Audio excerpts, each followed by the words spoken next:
why do we have to suffer even if we haven't done anything wrong? Now that's a misconception, right? You may not have. Okay, before I answer Deepa, I just want to say at the same time, right, there are the likes of Dr. Brian Weiss who brought in the concept of past life regression.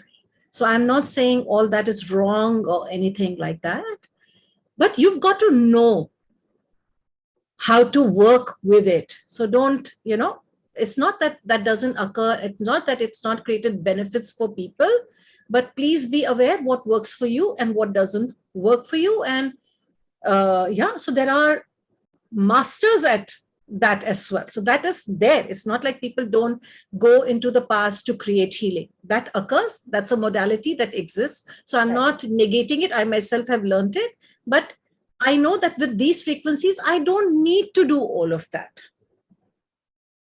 Okay. Now, coming to Deepa's question, why do we have to suffer when we've done nothing wrong? Deepa, I'd like to ask you, has there been any time when you said, when you wanted to buy something and you said, I can't afford it? Was there any time something like that happened for you? Will you just let me know? Yes, we'll wait for Deepa to respond. And, okay. Okay. Also, Madhu's brought in a question. One question: why do we have to suffer from the past, previous janm, past life, in the current life? And Deepa has said yes.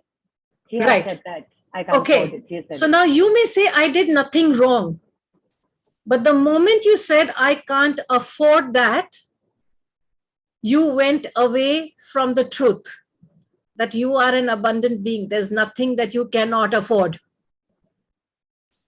Now, if you want to call it wrong, that was wrong.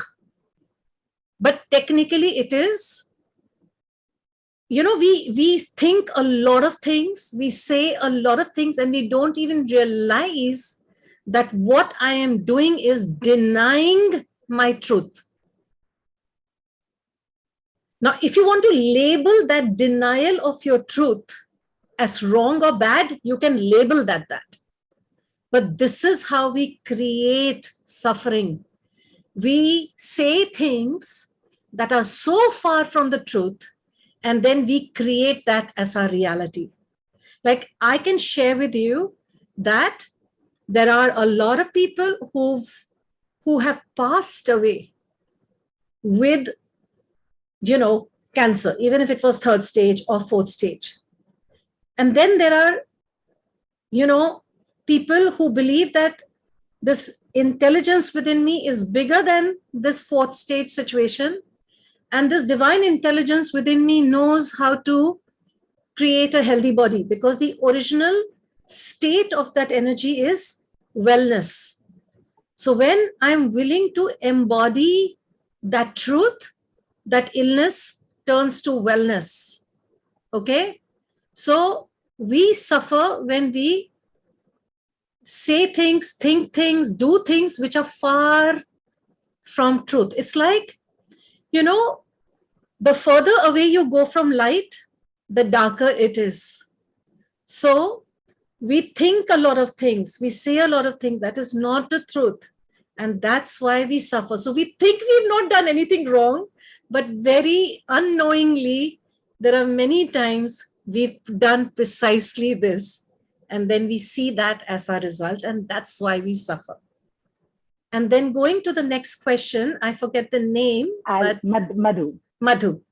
So Madhu, this is what I know, that our universe is governed by various laws. Okay. In fact, I have a whole coaching program on those laws. So one of the laws in that is called the law of cause and effect.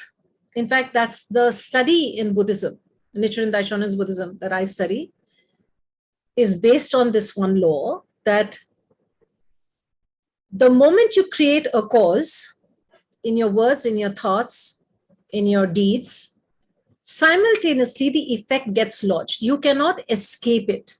It's a simultaneous activity. So the moment you think something, you create something of a, of a similar nature. So everything that we have thought, said, done are causes that have been made. You cannot escape the effect. So if you've made some great causes, you cannot escape the good fortune, the happiness, the joy. If you've made some causes of a negative nature, you also cannot escape the, the matching effect of whatever that cause was. So that law you cannot change, just like you cannot change the law or do away with the law of gravity. Whether you are aware of the law or you're not aware of the law, you're bound to earth by that law. It governs your life. So similarly, this law, where every effect gets simultaneously lodged the moment you think, the moment you speak, the moment you do something, it's a law. So you're bound to experience the effects, good and not so good, both. Not so good, right? And which is why we are encouraged, right? To think well, to wish others well, to be in a state of gratitude. What's that? Because people who have given us those advice along, the lines, the lifetimes or centuries, they knew this law that what you sow, so shall you reap. You can't escape it. And I hope that helps, Madhu. Yeah. And it's not necessarily what you've sown in this lifetime, right? And that's the point of it, correct? Yeah. Yeah. It could have been sown God knows which lifetime ago. Absolutely. But fretting about it in this lifetime is the most damaging thing that you could do to yourself, right? Absolutely.